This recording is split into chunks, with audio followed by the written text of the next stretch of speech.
to close this one. So I created an IK structure with a bone tool right there, and you can see it gives me the ability to just select the bone and bend the whole object. By the way, sorry, this was not new. You had it on Flash CS4, you know? But now we have a new thing. Because I just want Flash to bend that automatically. Just one idea. Let's zoom out a little bit, show all. And you can see when I just hover over my timeline, scrub over my timeline, you can see all these times are animated and they just come into my stage. And what I want them to do is just to shake a little bit from left to right. And that means I have to create several keyframes just to make it shake. But now we have spring control in Flash CS5. And spring control is something like a physical engine here in Flash. So let's go to the beginning again, select my sign here, and then select my bones right there. Okay? Oops, come on. So, and you can see I can enable these spring controls right to the armature, and I want to use springs on that bone particularly. Let's zoom in a little bit. So, and you can see we have spring controls there, and I can control the strength, which means how fast it will bend and how wide it will bend, and you can control the damping. Let's start with the strength. I would just show you the animation without any spring controls, so they're just moving in, nothing special happens. And now let's change a little bit, select this bone, and say we want to have a spring control strength of about 20. Let's start with 20. And I move that, and you can see it automatically bends. I don't need any single keyframe. That's great, right? But there's one thing, it doesn't stop bending. So, wow. And yeah, it never stops. So that is why we have damping. So let's move back to the beginning, select the bone again, and change the damping value a little bit. Let's say we want to damp it to 90. So, and then again, let's play my animation back. Now you can see it just swings, and suddenly it swings up, it stops. Without using any keyframes, I have full creative control with physics engine here in Flash CS5, which I think is a great animation tool. Do you have that in InDesign as well? Not yet. No. Still working on that. So, that's one reason why I would maybe send it to you. Yeah, thank you. You give me one reason. Good. Thank you so much. So, do I have time for Absolutely. Deco brush? Yeah, I definitely need to show you the new Deco brush.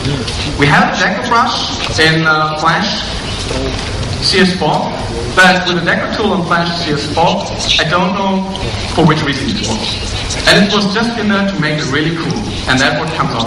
As you can now see, I have a whole palette of different drawing effects. So for example, with my Deco tool, I select the building brush. And I just paint several buildings.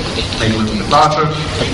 Just like that. And you can see, I just change the size and just draw multiple buildings here on my stage. And these are just objects, so if you want, you can change them. You can say, oh, I need that on top of that, and I just want to have it a little bit bigger, go to my tool, and just make it big. But besides that, let's go to the Deco tool again, and you see there are a lot more brushes, and I just want to have some kind of trees. Okay, we have a tree brush there. So let's move on from building brush to a tree brush. And here you see a lot of trees. The Christmas tree, boat tree, apple tree, ash tree. I don't like that. It's my number. Let's use aspen tree. So and I would just start creating trees here within Flash. You can change if you want a few settings. Just create multiple trees here. Oh, let's create a Christmas tree. I mean, it's a little bit early in the year, but we can just create some trees. And you can change the tree scale if you want. So let's create smaller trees. What do we want to have? Eco tree maybe. So I can just create. Oops. I need to draw very high trees right now. But okay.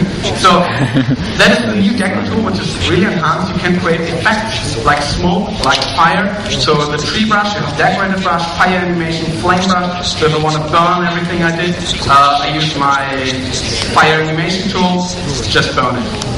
Wow, boom. and gunk. Okay, so a lot of cool stuff on Flash CS5. You will see more in the session this afternoon. But now let's move on to Photoshop. Yeah, right. You want to see Photoshop? Yeah, really cool stuff. Thank you very much. Okay. So there's one thing that we spend a lot of time doing in Photoshop, and that is cutting out people out of the background to put it on another background. Okay? So there are many, many ways to do that. There are special filters for that. There's even special tools. How was that tool called that they removed in CS4? But that's the extraction tool? The extraction was somewhere hidden in the internet. You can download that. You can download it. For what reason? I mean, it works so bad. Well, that's a whole different story. But we'll not talk about what the engineers of Photoshop did in Photoshop CS5 is make it much simpler to do complex selections. So let's create a complex selection. And usually what I do is I select my whole image, Command A, and then I would take my my quick selection tool here and press the Alt key and say I don't want the sky, I just want the people. Okay? So very, very quickly select my object here. And then I can go back in and select a little bit more of the hair here, and here the coat is okay. Let's take the coat here. Let's make sure that the whole coat of this guy is here as well. So basically what I'm doing, I'm painting the selection. And as all of you know, of course, this selection is hard. It doesn't know where it should be soft. So what I do next is I've selected everything. I can click on the selection. Let's say Alt and click, okay, and that's okay, and click on Refine Edge. And in the new Refine Edge window, we have many new functions that allow us to make this type of work much, much easier. For example, I can say, show me that on a black overlay, okay? Or show me on the layer. This is actually what I want the image to be on. But let's do it on black to see what's actually happening in these areas of hair, okay? So let's zoom in a little bit from here and see and look at this problem here. Okay, I want to be able to put that on a black background. Not easy, not easy.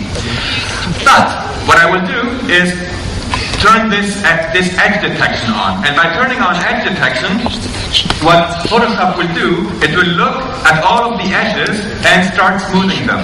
And then I can change the radius of that edge detection. And as I move the radius up, you will see the selection becoming better. Okay, let's move it up. Pretty cool, pretty cool.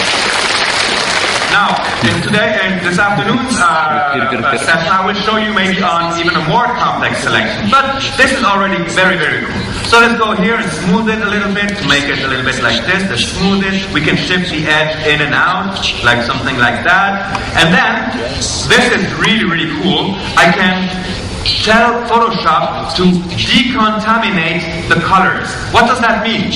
Many times we have pictures taken on a green background or a blue background, or in this case in a white background, and we want to take out that color. So all we need to do now is simply tell Photoshop to decontaminate the color, and it will work an even better selection. We'll see it coming. Let's turn the decontamination up a little bit, and you can see that it removed even more of the white halo around that selection. Wow. Yeah.